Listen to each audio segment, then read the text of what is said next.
What's up, gang? On recommence en force. 5e semaine qui commence aujourd'hui de quarantaine à la maison. Ça va tout de même très rapidement. Écoutez, le temps passe tellement vite. Le projet Tonic Home rejoint de plus en plus de personnes. On est content. On espère que ça vous plaît, que les options qu'on vous donne vous facilitent la vie à la maison, autant pour l'entraînement avec vos jeunes que pour votre entraînement personnel. Écoutez, c'est aujourd'hui que ça commence. Les nouveaux cours Tonic CrossFit en ligne, donc de Tonic Home, commencent aujourd'hui. Il y a un cours à 9 h, un cours à midi, un cours à 5 h ce soir. Écoutez, puis plus vous allez être nombreux à réserver de manière régulière, plus on va augmenter ces classes-là. Le temps que tout ça se règle, le temps que le confinement se termine et qu'on puisse réouvrir nos locaux. Donc, évidemment, on a super hâte de vous voir, mais on est encore à la maison comme ça, on est encore à distance. Puis, on a hâte de commencer ces cours-là dans quelques minutes. Pour ceux qui sont avec moi ce matin présentement, bien évidemment, le cours n'a pas encore commencé, mais pour ceux qui vont prendre la vidéo un petit peu plus tard dans la journée, bien écoutez, là, chattez, échangez avec nous autres, allez voir comment ça s'est passé ce matin. Si vous connaissez des gens qui ont participé, je suis certain que ça va être une belle réussite. Alors, sans attendre, on commence avec l'échauffement d'aujourd'hui. Donc, un entraînement aujourd'hui en 4 phases, une bonne phase d'échauffement et on attend à la fin complètement avant de faire une grosse phase d'abdominaux. Donc, la première phase d'aujourd'hui va être une phase d'échauffement en 3 temps. C'est un EMOM 9 minutes. Donc, minute 1, je fais un exercice. Minute 2, je fais le deuxième exercice. Minute 3, je fais mon troisième exercice. Et je recommence à la minute 4, mon exercice numéro 1. Donc, je vais passer 3 fois dans chacune de mes exercices. Le premier mouvement est un yoga push-up. Donc, je veux vraiment être en bonne position, un bon gainage, bien engagé, corps serré. Et on sait, je vais finir pointe de pied. Je vais aller chercher une pleine amplitude dans mon épaule pour que mon omoplate parcourt toute la possibilité sur ma cage thoracique. Donc, on va chercher pleine amplitude. Je rentre, je m'en vais comme ça, finir mon push-up. J'engage mes abdos et je retourne comme ça pour 5 à 10 répétitions. Là, on a marqué 8. Vous avez 1 minute pour compléter 8 répétitions, mais pour certains, si jamais c'est un petit peu trop dur, allez plus vers 5. Pour les autres, si vous êtes habitués, rendez-vous à 10. La moyenne étant 7-8 répétitions pour la minute 1. Minute 2, on y va pour un back squat, en fait back foot squat. Ce que ça veut dire ici, là, c'est vraiment qu'on va aller chercher une jambe à la fois. Au lieu de faire un genre de pistol, je vais plus faire un squat du patineur, je pourrais dire. Donc, je vais vraiment aller étendre le plus loin possible ma jambe à l'arrière, puis je vais descendre le plus bas possible en contrôle et je remonte. Donc, vous voyez, cette jambe-là va vraiment aller loin en arrière. Moi, je vais descendre grand en avant, donc je vais vraiment m'étendre le plus possible en étant sur une seule jambe. Donc, je descends et je remonte. J'y vais comme ça pour 5 par côté dans ma minute 2. Et ma minute 3, ça va être des skating hurdle jumps ou saut de patineur. Ici, j'ai pris une petite boîte de lait. À la maison, faites-vous juste un petit obstacle. Ce qu'on veut, c'est que vous sautiez par-dessus avec une bonne motion, comme si vous étiez en train de patiner. Donc, on veut aller chercher une certaine explosion, puis on ne veut pas un atterrissage qui est trop haut non plus. Tu sais, souvent, il y en a qui font des sauts de patin juste comme ça. On veut vraiment que vous descendiez bas, que vous allez chercher une bonne flexion dans votre jambe, quitte à aller déposer votre pied en arrière, c'est pas grave. Donc, on y va vraiment, je descends, je jump, je descends, je jump et je descends. Donc, on veut vraiment aller chercher une certaine profondeur à chaque fois, 10 répétitions dans la minute, et après ça, je vais retourner à mon yoga push-up. Donc, là, ici, j'ai pris une boîte. Ça pourrait être, si vous avez les bouteilles de 4 litres, utilisez ça comme obstacle. Si vous n'avez absolument aucun obstacle à la maison, bien écoutez, le principe est juste de sauter une bonne hauteur et d'aller chercher une profondeur lors de l'atterrissage. On fait 9 minutes total, 1, 2, 3, 1, 2, 3, 1, 2, 3. Une fois ça fait, prenez un petit 2-3 minutes de repos. On prépare notre workout. Le workout d'aujourd'hui, le numéro 1, parce qu'on a 2 WOD aujourd'hui. Le workout numéro 1, c'est un AMRAP, un EMOM 12 minutes. Donc, every minute on the minute pendant 12 minutes. Encore une fois ici, je vais avoir 3 mouvements. Donc, je vais passer une fois mouvement 1, minute 1, mouvement 2, minute 2, mouvement 3, minute 3, mouvement 1 minute 4 et vous comprenez que je vais rouler ça pendant 12 minutes. Donc, je vais faire 4 fois chaque ligne. Le premier, c'est un kibi swing, un double dumbbell swing si vous avez 2 dumbbells. Si vous avez des petits 4 litres comme ça à la maison, très intéressant aussi. Donc, je vais faire un kibi swing. 2 techniques pour le kibi swing, hein? Soit que j'y vais aux yeux ou que j'y vais au-dessus de la tête. Si je vais au-dessus de la tête, je veux vraiment finir en ligne avec mon oreille, mais un petit peu à l'avant parce que je ne veux pas qu'il me tire vers l'arrière. Abdos bien engagés et je m'en viens un petit peu au-dessus de mon oreille. Ça peut être légèrement devant, mais on essaie quand même d'aller chercher la pleine hauteur. Si je vais plus au niveau des yeux, bien là, on utilise vraiment un bon mouvement. Je dirais les mains au niveau du front, peut-être, pour aller chercher une belle hauteur. Dans ce cas-ci, on n'oublie pas, ce n'est pas un mouvement de dos. Hein. On ne veut pas que le dos vienne rond, que ce soit lui qui prenne toute la charge. On veut que les jambes fassent leur action. Donc, une bonne flexion. Je commence en position de squat. J'accote mes mains dans mes genoux, pas dans mes genoux, mais dans mes cuisses. Et c'est mon bassin qui va pousser. Mais quand mon atterrissage va se faire, j'absorbe la charge, je l'absorbe avec mes cuisses, avec mes jambes pour vraiment venir diffuser le poids un peu partout et non pas juste dans le bas du dos. Donc, 15 répétitions. Dans le cas où vous avez les 4 litres et que c'est la seule chose auquel vous avez accès, écoutez, moi, je doublerais le nombre de répétitions. J'en ferais 30. 30 en 1 minute avec 10 livres par main, je pense que c'est quand même très accessible. Si jamais vous voyez que c'est trop lourd, diminuez un peu. L'objectif étant, début, c'est 15, mais si à la maison, vous n'avez pas eu la chance d'acheter des dumbbells, d'acheter un kibi, bien, écoutez, vous avez juste les 4 litres, allez-y pour doubler le nombre de répétitions sur cet exercice-là. Deuxième exercice, sumo deadlift high pull. Encore une fois, on l'a déjà vu, le sumo, je me place très large, les pieds pointent vers l'extérieur. Donc, ça va être un mouvement, encore une fois, de pousser vers le haut et je vais finir avec les coudes très hauts. Donc, je vais amener mes coudes là, comme si je voulais pointer le ciel à l'arrière, puis que j'amène mes mains au niveau de mon menton à peu près. Fait que je veux vraiment utiliser mes bras pour lever haut, j'engage mes trapèzes au maximum et quand je redescends, c'est pas le dos, c'est vraiment les cuisses qui vont aller le prendre. Étant donné que je suis en position sumo, j'ai beaucoup moins d'angle à parcourir au niveau de mon genou, hein, fait que ça va juste être un léger angle. Alors, je touche au sol, hop, touche, hop. Alors, j'y vais pour 15 répétitions. Dans le cas où vous avez un kibi assez pesant, on vise 15. Si, encore une fois, vous avez seulement les 4 litres, on augmente ça à 30. Dernier exercice, burpees. Mais on va faire la petite version une jambe à la fois. Donc, premier passage, allez-y pour une jambe. Deuxième passage, allez-y pour l'autre jambe.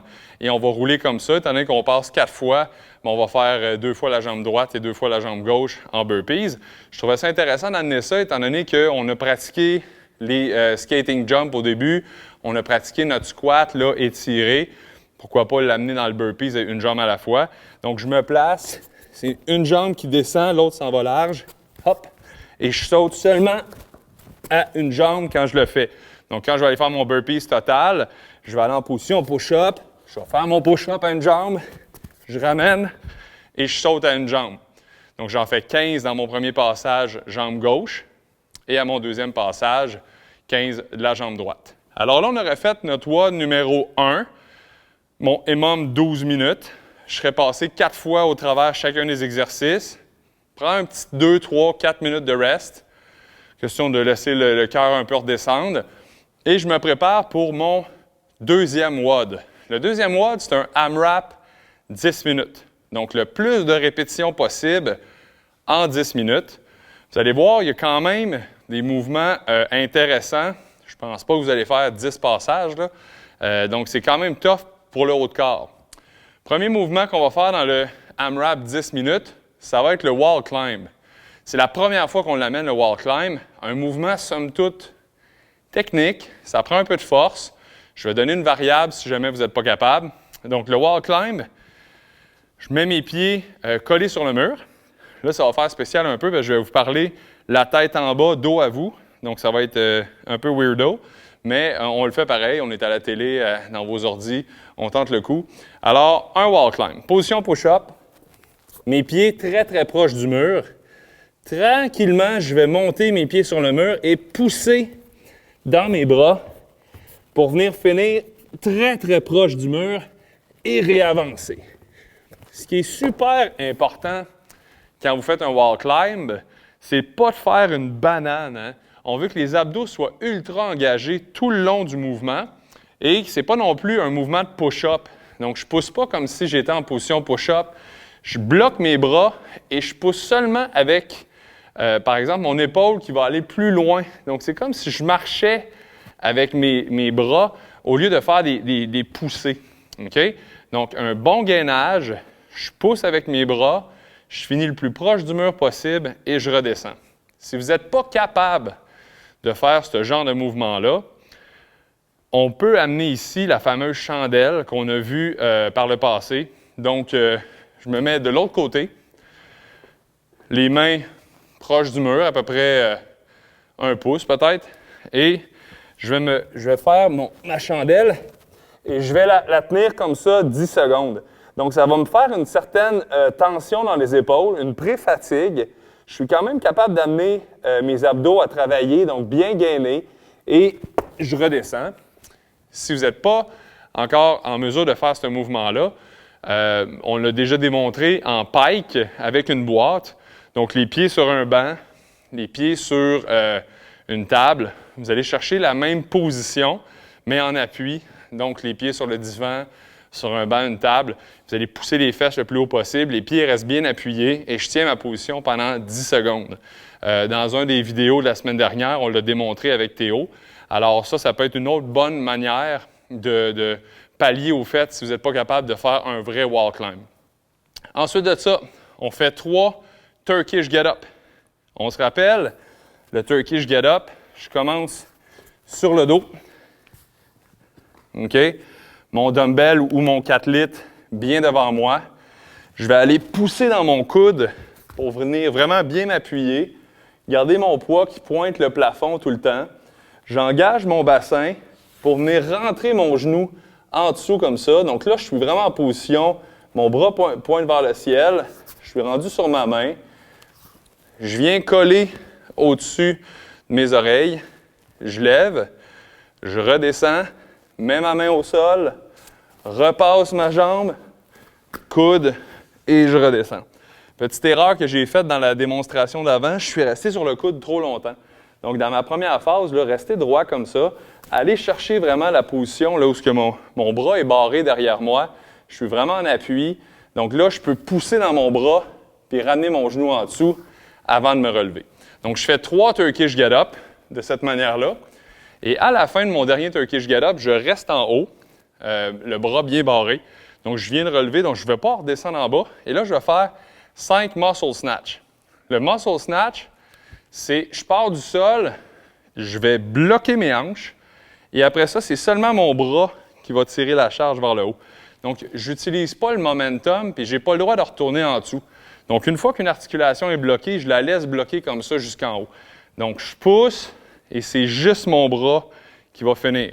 Là, j'en fais 5, évidemment, de la droite. Donc, snatch, up, bloc, bras l'amène au-dessus de la tête, 5 fois. Et ensuite de ça, je vais faire 7 reverse overhead lunge. Donc, à mon dernier snatch que je suis barré, je reste comme ça. Et là, je fais un reverse, ça veut dire que je pars vers l'arrière, déposer et je remonte. Donc, je garde mon poids sur ma jambe gauche. Mon bras droit est bien bloqué au-dessus de ma tête. Descends, remonte 7 fois. Quand vous avez fait ça, on retourne à un wall climb ou mon 10 secondes de handstand ou mon pike pendant 10 secondes. Ensuite de ça, 3 fois mon Turkish Get-Up, 5 fois muscle snatch et 7 lunge, le bras au-dessus de la tête. Voilà pour le WOD numéro 2, qui se trouve à être là, notre AMRAP 10 minutes. Alors, on va déjà avoir fait quand même 22 minutes d'entraînement métabolique aujourd'hui. Un bon warm-up au début qui, lui aussi, était en EMOM. Et là, on finit avec du core. La première section, ça va être un dead bug. Le dead bug, là, couché sur le dos. Et là, cette fois-ci, il va être avec des poids. Donc, le dead bug, le principe de base est vraiment de coller le plus possible le bas du dos pour que quand je vais aller étirer une main, une jambe, que je ne me ramasse pas à avoir le bas du dos qui décolle. Donc là, je viendrais de perdre un petit peu ma force de gainage, puis j'aurais le bas du dos qui viendrait vraiment comme décoller du sol, donc ça voudrait dire que mon corps n'est pas assez fort. Donc, je vais aller comme ça, je me place en position dead bug, je vais reculer légèrement mes poids pour aller chercher une certaine tension, et là, je vais étirer une jambe, étirer l'autre jambe. Donc, j'y vais pour 10 par côté, 8 à 10, mais il faut vraiment concentrer à ce que le bas de dos reste collé au sol. Donc, j'y vais comme ça et je redescends. Quand j'ai fini ça, hop, on y va pour des roll-out. Le roll-out, c'est un mouvement que normalement on peut faire avec ballon. On peut aussi le faire avec une barre. On a souvent vu ça aussi dans les fameux choses, les petites roulettes qu'ils vendaient là, pour faire des abdominaux à la maison. Si vous n'avez pas, évidemment, j'aurais pu vous le démontrer ici avec une barre d'haltérophilie, avec un foam roller ou avec un ballon, mais ce n'est pas de l'équipement qu'on vous a demandé d'acheter à la maison pour faire Tonic Home. Éventuellement, pourrait peut-être arriver un foam roller, vraiment cool pour faire de l'automassage à la maison, relaxer un petit peu les tissus musculaires. Puis, il y a certains exercices aussi qu'on peut faire avec le foam roller. Le ballon suisse aussi, le gros ballon, hyper pertinent. Par exemple, aujourd'hui, je vais vous faire une démonstration juste en position push-up. Okay? Alors, vous allez vous placer en position push-up. Donc, je veux vraiment avoir une bonne tension dans mes abdos. Donc, je viens basculer mon bassin vers l'avant et je vais essayer d'amener mes mains le plus loin possible et après ça, de remonter. J'amène mes mains le plus loin possible, je glisse et après ça, je remonte. Donc, ça peut être une technique qui se fait facilement à la maison. Vous faites 8 à 10 fois ça. Évidemment, si vous n'êtes pas capable de le faire avec les pieds, les genoux décollés du sol, mettez les genoux au sol. Donc, l'appui, pas seulement sur les pieds, l'appui peut être carrément sur les genoux. Puis, vous allez chercher la plus grande distance possible avant de revenir. Donc, on veut vraiment aller activer les abdos. Toute la portion antérieure aussi va beaucoup travailler. Et c'est un bon exercice au lieu du fameux rouleau là, qu'on a souvent vu dans les émissions de télé qui vous promettait des abdos en 2 fois 5 minutes par semaine. Dans ce cas ici, on fait plus que ça. Alors, voilà. S'il y a des questions sur le WOD d'aujourd'hui, n'hésitez pas. Vous allez avoir beaucoup de réponses de la part de vos coachs qui vont vous donner plein d'informations aujourd'hui dans les WOD live. Puis sinon, mais dans les commentaires, là, on est toujours là, soit pour répondre, soit pour vous envoyer même des fois des petites vidéos démonstratifs. Alors, vous n'hésitez pas. On a hâte de vous voir aujourd'hui pour notre première journée. Sur ce, passez un super lundi, puis on se revoit demain pour des nouvelles aventures. Salut!